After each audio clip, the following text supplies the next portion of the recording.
Uno después se puede considerar egoísta o decir, no, ya está, tengo 45 años en mi caso. ¿Para qué necesito saber quién soy? Estoy bien así, estoy feliz así. Listo, y lo que pasó, pasó. O no pasó nada, o no sé. Y lo que ignoramos es que del otro lado nos están esperando hace muchos años, como en mi caso.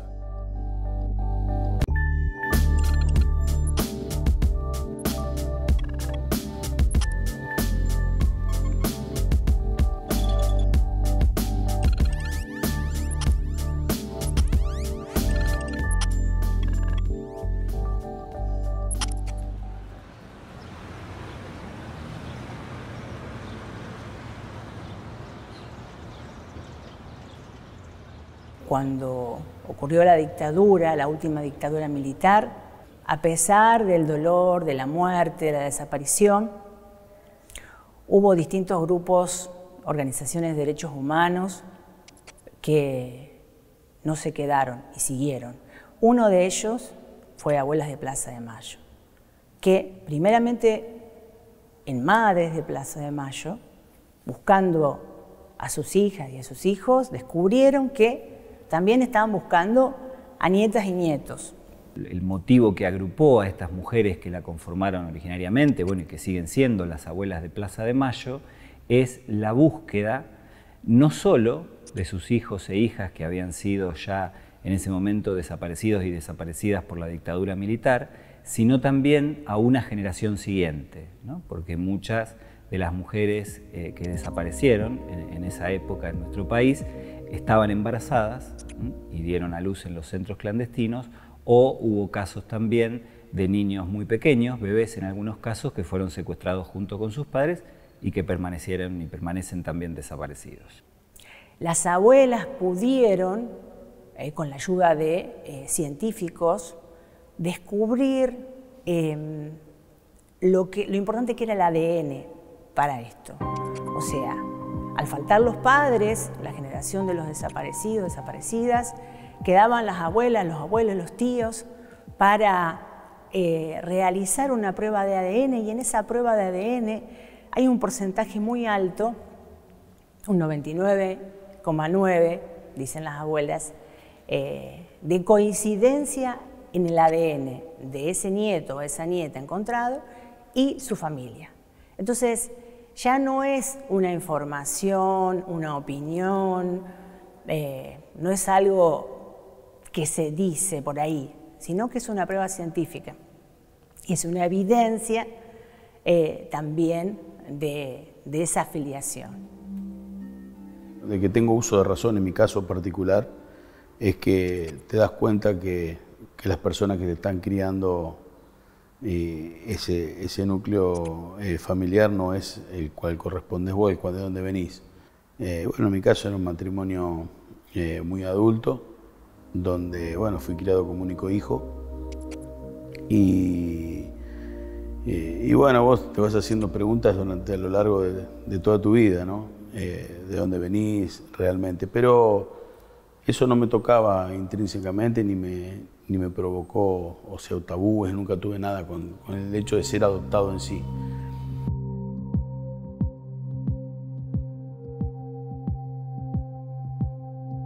Estamos en un espacio que se llama Evidencias. Este espacio está destinado a las abuelas de Plaza de Mayo, para recordar su lucha, para mantenerla vigente, y tiene que ver con el archivo biográfico de Abuelas de Plaza de Mayo.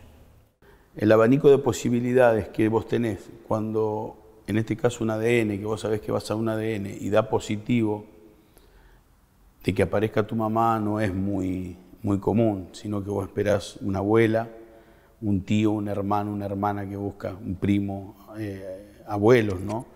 Fue un impacto, asimismo cuando fue la noticia de decir, bueno, mira, vos te hiciste un ADN y encontramos a tu mamá. Vos, viste, quedás medio... Pero yo iba más allá, porque yo quería encontrar a mi madre. Algo me decía que podía encontrarla con vida, no sabía por qué, si venía por la dictadura o no. Y bueno, y ese fue el primer impacto, digamos, cuando te enterás que tu madre está con vida, que la dejaron con vida.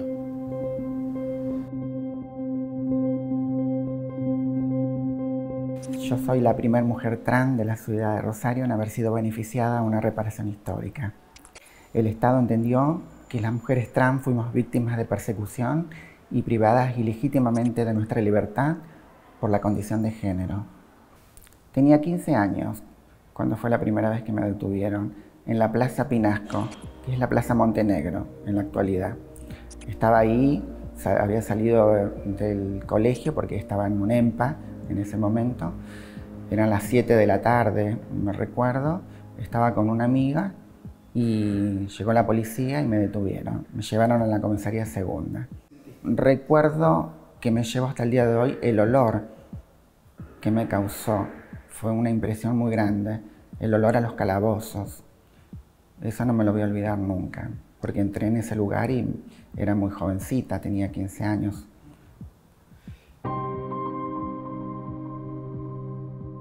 Han sido las abuelas también quienes han estado ahí permanentemente interrogándose sobre la situación, sobre dónde estarían sus nietos y nietas en ese momento, qué cuestiones necesitarían, qué cuestiones le prestarían atención. Y en ese sentido, eso han ido modificándose permanentemente. Además que al mismo tiempo, y mientras esto avanzaba, el tema fue llegando de otro modo a la sociedad, tanto en Argentina como en el mundo. Lo que tiene que ver con la difusión y comunicación y las campañas publicitarias también han ido acompasándose un poco a ese ritmo, ¿no? Han ido creciendo, han tenido mucho más alcance, y después esto, que no es lo mismo pensar una campaña publicitaria cuando se trata de un bebé, una campaña, digo, esas campañas de difusión que se hacen en abuelas, que cuando se trata de buscar a un adulto o adulta. Y el elemento fundamental para pensar esa diferencia es que cuando se trata de bebés o niños hay que hablarle a un tercero, ¿no? Hay que hablarle a otra persona para que pueda prestar atención a esa situación. En cambio, cuando se habla de hombres y mujeres adultos, ahí se le puede hablar directamente a la persona. Y bueno, me acerqué a abuelas con el correr del tiempo, ya siendo un adulto bastante ya grande, con hijos, conformado con una familia, y donde decido que eso, la familia es uno de los impulsos ya mayores y más grandes, donde te dan la pauta y la fuerza para dar ese paso que se necesita y para acercarse a abuelas. Primero eran bebés y una fotito o una información. Ellas cuentan que hacían tarea de detectives, o sea, iban a casa cuna, escuelas. Cuando fueron creciendo, también adolescentes, ¿cuáles son aquellas cosas que a los adolescentes les puede interesar? Bueno, los deportes, el teatro, la música, el fútbol. Entonces, las abuelas allá fueron, se conectaron, hicieron campañas que tienen que ver con los gustos o lo que estaban haciendo esos adolescentes. Y en eso las abuelas fueron muy inteligentes, porque hoy tienen 45 años. 45 años. Y también, ¿eso qué quiere decir? Que ya son padres y que sus hijes también están participando de esa búsqueda. Todo lo que se hace, de lo primero a lo último, en función de este objetivo central, que es encontrar a esos niños y niñas que desaparecieron, hoy adultos y adultas desde ya, a nuestros hermanos. El corazón del trabajo institucional es el que tiene que ver con recibir a los hombres y mujeres que muchas veces se acercan a la institución con dudas sobre su propia identidad, con dudas sobre sus orígenes, y acompañarlos para, en todo lo que es el proceso de averiguación en relación a su identidad y sus orígenes. Yo miraba la página de abuelas, cuando ya estaba muy arraigado en mí, que era la búsqueda por ese lado, por el terrorismo de Estado, y vos buscás en la página de abuelas todos los desaparecidos, los posibles hijos que hayan nacido en una fecha que coincida con la que vos figura en tu DNI, en tu documento. Y ahí te buscás los parecidos con ellos. porque vos ya hay algo interno que, no sé, porque le puede pasar a miles, ¿no? Y después, bueno, lamentablemente no se da, pero vos te buscás ya los parecidos. La apropiación es un delito de lesa humanidad, o sea que nos afecta a todas y a todos, a la sociedad entera. Entonces, él o ella puede decidir después si quiere seguir teniendo contacto con la familia biológica, pero el Estado lo pone en jaque para que haga su prueba de ADN.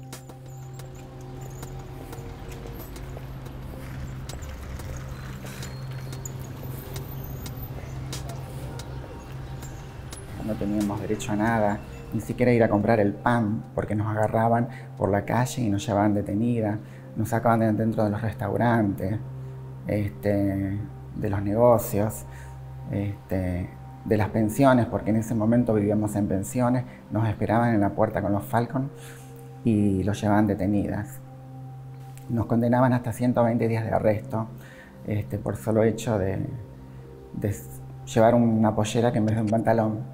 Y nos llevaban a la alcaldía de acá enfrente, que es donde es Gobernación ahora, donde existía un lugar que se llamaba Pico H, que era el pabellón de los homosexuales. Ahí nos detenían y nos ponían con distintos presos comunes y pasábamos distintas humillaciones y violaciones todo el tiempo. Me exilié en el año 89 porque acá no podía vivir, en realidad, porque no teníamos nada, nos negaban todos los derechos, ni siquiera podíamos ir a un hospital, porque en el mismo hospital nos llevaban detenida. No teníamos trabajo, la única vía de escape era pararse en una esquina, era la única vía de sobrevivencia que teníamos.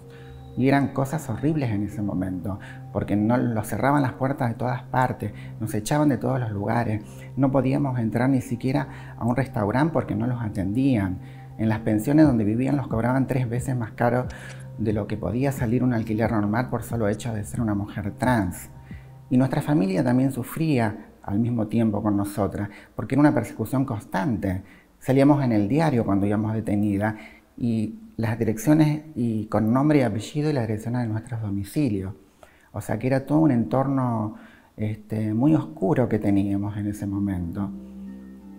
Y lo peor de todo, que nosotras, ¿cómo te puedo explicar?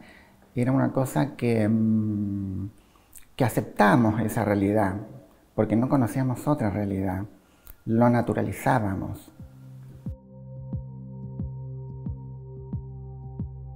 Lo que nos cuenta la gente de Abuelas es que no viene solamente un chico o una chica o un adulto a buscar datos sobre su identidad, sino que a veces vienen con su hija o hijo, o son esas hijas y esos hijos que van a Abuelas y preguntan, porque sus padres no se animan o porque los quieren ayudar.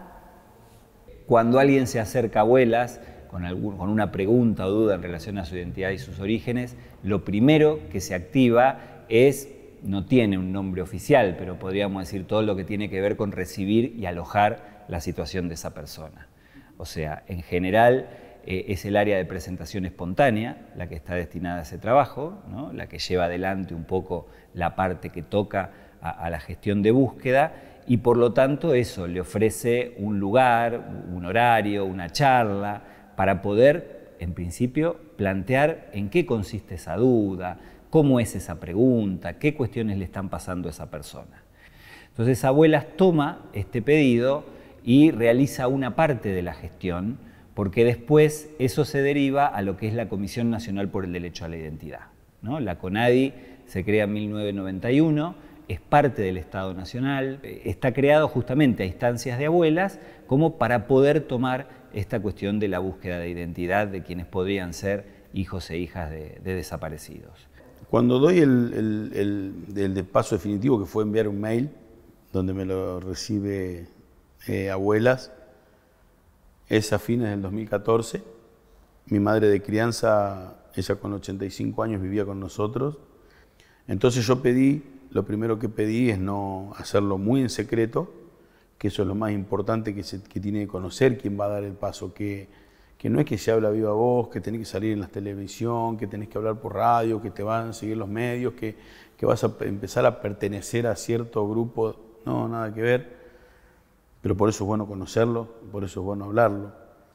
recibo una invitación para acercarme a la filial de abuelas acá en Rosario, bueno, para tener una aproximaciones, esas se llaman así, y ver cuál era más o menos la historia que yo manejaba, qué es los datos que vos tenés, de quiénes y cuáles son tus dudas, básicamente.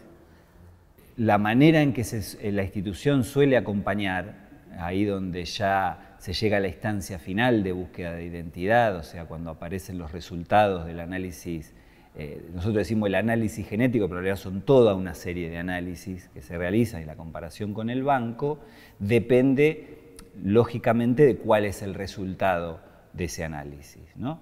Porque, de algún modo, como te decía, uno diría formalmente, diríamos que la parte crucial de la búsqueda termina en ese momento, ¿no?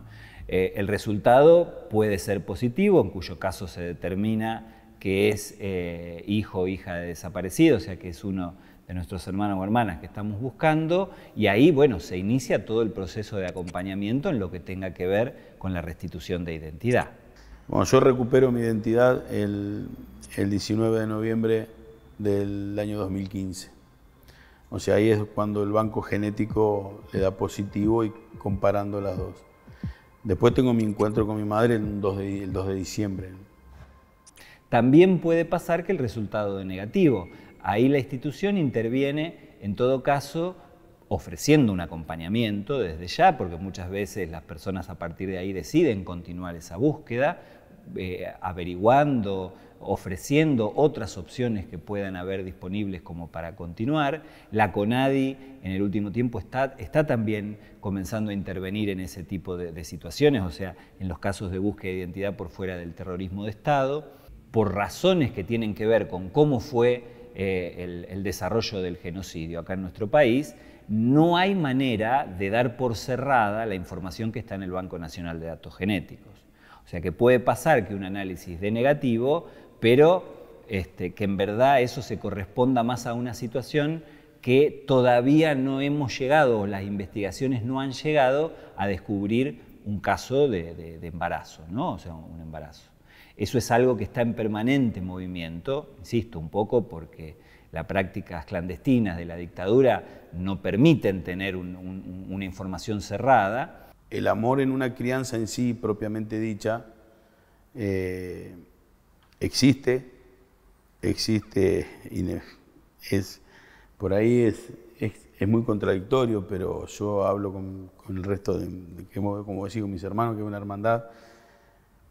Y yo tuve una crianza como una adopción. Mis padres nunca supieron que era una adopción falsa, ¿no? Se fueron de este mundo sin saberlo, sin asociarlo. Convengamos que vengo de un pueblito muy chiquito donde no se habla, no se habla hoy todavía de todo eso. Entonces, viste, bueno, van a ser mis papás de crianza y van a ser mis padres toda mi vida también lo mismo. Hoy tengo una madre biológica que sé que es con vida. La identidad es lo que nos conforma. Hay como, digamos, dos aspectos. Uno que tiene que ver con eso que es esencial para nosotros y otro que tiene que ver con una construcción de lo que somos en la vida.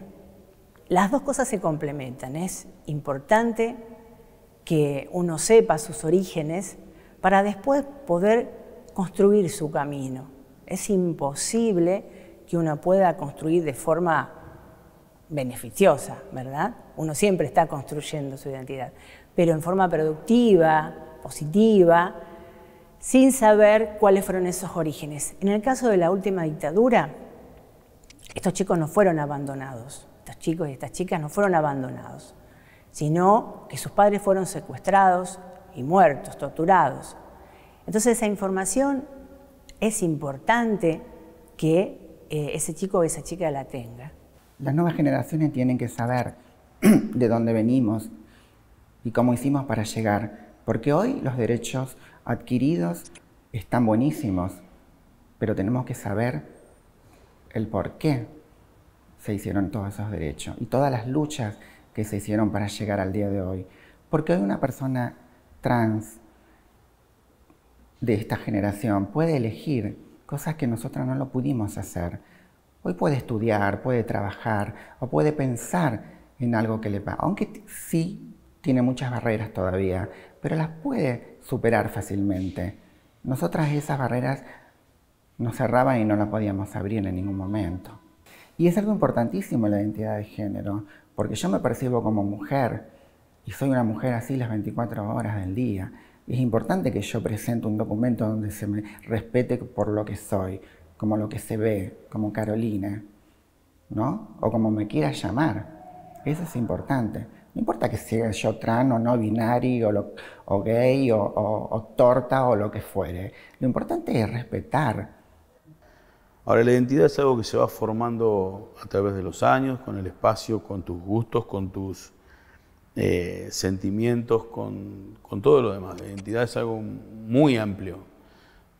No lo determina solamente, creo, en forma muy particular esto, no lo determina a tu verdadera identidad, conocer quién sos. Obviamente sí, es un inicio, ¿no? A ver, pero la identidad se va forjando y se va formando día a día en un ser humano, año a año. Siempre uno se agradece cuando dice, bueno, vamos a hablar de identidad y llamamos un nieto, porque recuperó su identidad. Es una pregunta y un elemento presente en el trabajo cotidiano de abuelas. Por esto de pensar la identidad con una pregunta, no solo da cuenta de algo que tiene que ver con ese concepto y que hace verdaderamente muy difícil poder definirlo, sino que también tiene que ver con esto que han instalado las abuelas en la sociedad, que es poder interrogarnos y poder preguntarnos sobre las cuestiones que se ponen en juego en relación a este tema tan vital y tan importante de la identidad. Porque hablar de identidad es hablar de quiénes somos. Imposible construir nada si no sabemos quiénes somos. Lo lindo y lo feo. Entonces, el tema de identidad, abuela lo toma por la cuestión del terrorismo de Estado, pero hoy sigue trabajando porque cree que es importante para toda la sociedad, no para el grupo que fue afectado. ¿Por qué la identidad es un derecho? A mí siempre esta cuestión del derecho a la identidad se me ocurre plantearla desde el derecho que tenemos todos los seres humanos, iba a decir las argentinas y los argentinos, pero es algo inherente a la humanidad, de no tener ninguna traba en cuanto a desarrollar en el tiempo y en el espacio y en las dimensiones que a vos se te ocurren, esa búsqueda en torno a la pregunta ¿quiénes somos? ¿Quién soy? ¿Cuáles son las cuestiones esenciales que hacen a mi persona? Todas y todos tenemos derecho a construir nuestro futuro. Es más, cuando pensamos en memoria, en el Museo de la Memoria, no lo pensamos solamente en el pasado. Pensamos en una memoria dinámica, o sea, ver hacia el pasado lo que sucedió, relacionándolo con este presente y después poder construir hacia el futuro. Entonces, Rubén Chapapo, que era nuestro director, nos decía una memoria estrábica, o sea, en un lugar y en el otro, ¿no? Y eso era muy ilustrativo para charlar con los visitantes.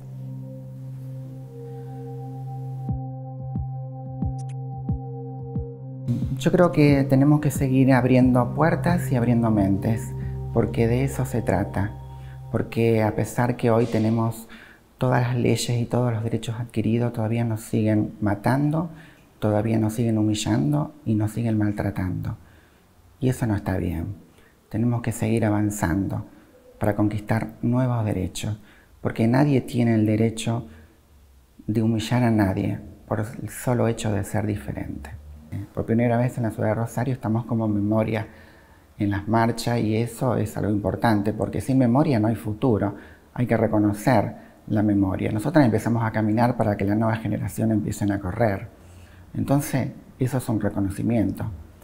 Creo que el cambio de paradigma que estamos atravesando deja negar las vidas sexualmente diversas, exponiendo y defendiendo el derecho a la memoria y al reconocimiento. Yo considero que es fundamental, pero aparte porque lo que hace a la identidad, ya no de una persona, sino en este punto de un pueblo, es lo que tiene que ver precisamente con la transmisión de los acontecimientos importantes de su historia. Y estos son acontecimientos importantes de nuestra historia. Porque además está esto que, si vos querés, es como una especie de trampa. Que no nos ocupemos, que querramos instalar un olvido en relación a eso, no va a ser, ¿no?, que esas cuestiones del pasado dejen de tener consecuencias en nuestro presente y en nuestro futuro. Entonces hay que atenderlo, hay que prestarle atención, hay que seguir construyendo memoria y pensando la historia, y hay que seguir transmitiendo esto a las nuevas generaciones. Y a pesar de que pueda haber cosas buenas y cosas dolorosas, todo forma parte de uno. Entonces, trabajar en eso te daba un puntapié enorme. Y es lo que a mí me ha permitido, en modo personal, construirme, seguir. Mi generación es un poco difícil, porque venimos con esas crianzas de esto no se habla, esto no se dice, tenemos estos secretos y se terminó, acá quedó, y eso hace muy mal en todo aspecto. Y a quien escuche, a quien vea, a quien esté, que se anime, porque quien está de este lado, recibiéndote, tuvo tus mismas dudas, tus mismos miedos, tus mismos temores. Pasamos por todo lo que vos crees que pasa solo, ya lo pasamos. Y bueno, queda únicamente ayudarte a que encuentres quién sos.